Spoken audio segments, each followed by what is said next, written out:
Hello friends, welcome to Preethi channel. இன்றைக்கி என்ன ரெசிபின்னு பார்த்தீங்கன்னா, டக்குன்னு ஈஸியாக 5-10 நிமிஷத்தில் செய்யக்கூடிய ஒரு கத்திரிக்காய் வறுவல் தாங்க செய்ய போகிறோம்.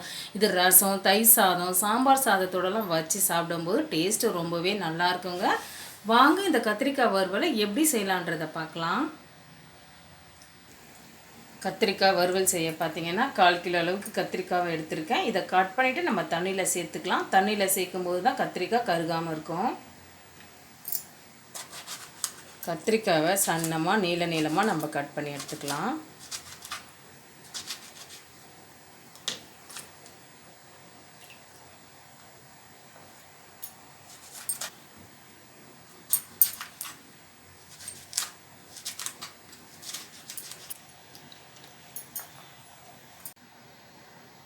கத்திரிக்காவை தண்ணியில் கட் பண்ணி போட்டாச்சு. இப்போ வறுவல் செய்ய ஆரம்பிச்சிடலாம்.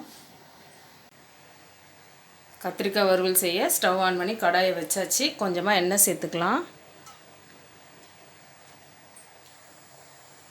எண்ணெய் சூடான பிறகு ஒரு 10 பல்லு பூண்டை பொடியாக கட் பண்ணியிருக்கேன், இதோடு சேர்த்துக்கிறேன்.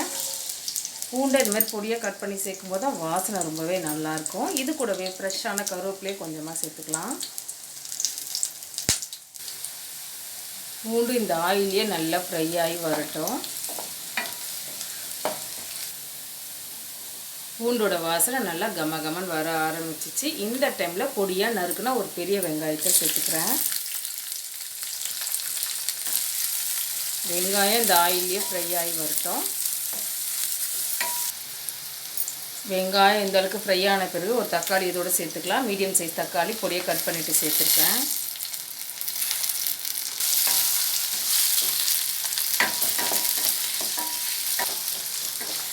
தக்காளி அப்படியே ஃப்ரை ஆகி வரட்டும். நம்ம தக்காளி வெங்காயம் போடாமையும் கத்திரிக்காய் வறுவல் செய்யலாம். நம்ம விருப்பம்தான், போட்டும் செய்யலாம், போடாமையும் செய்யலாம். தக்காளி வெங்காயத்தை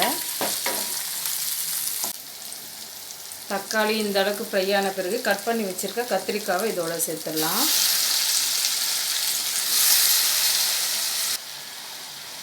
இது கூடவே 1/2 ஸ்பூன் அளவுக்கு மஞ்சள் பொடி சேர்த்துக்கிறேன். கத்திரிக்காய் வறுவலுக்கு தேவையான உப்பையும் சேர்த்துடலாம். சேர்த்துட்டு இதை அப்படியே கலரி கொடுத்துட்றேன். எண்ணெயிலே இந்த கத்திரிக்காய் ஃப்ரை ஆகி வரட்டும். நம்ம தண்ணி சேர்த்து செய்ய போகிறதில்ல, இந்த ஆயிலே தான் நம்ம வறுக்க போகிறோம் கத்திரிக்காவை. தட்டை போட்டு க்ளோஸ் பண்ணிக்கலாம். இது ஃப்ரை ஆகி வர டைமில் இதுக்கு ஒரு ஃப்ரெஷ்ஷாக மசாலா அரைச்சிடலாம்.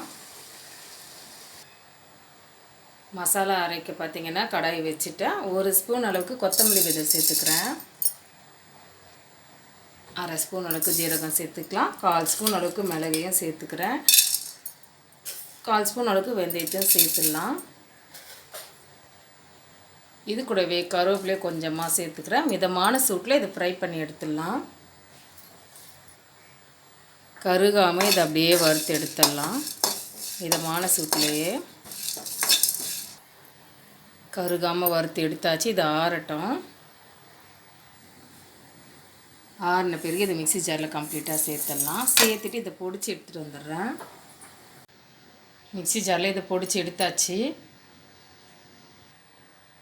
கத்திரிக்காவை ஓப்பன் பண்ணி பார்த்துடலாம். கத்திரிக்காய் பார்த்திங்கன்னா நல்லா வதங்கி வந்துடுச்சு. இப்போ காரமான மிளகாய்த்தூள் நம்ம இதில் சேர்த்துடலாம்.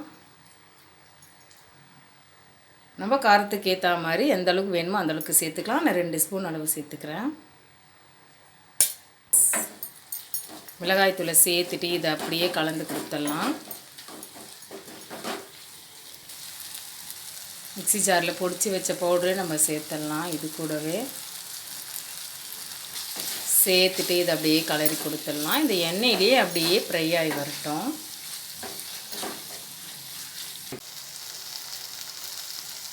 மசாலா நல்லா எண்ணெயிலேயே ஃப்ரை ஆகி வந்துடுச்சுங்க. அவ்வளோதாங்க, சிம்பிளான கத்திரிக்காய் வறுவல் ரெடி ஆகிடுச்சுங்க. இது சாம்பார் ரசத்தோடலாம் வச்சு சாப்பிடும்போது ரொம்பவே நல்லாயிருக்கும்.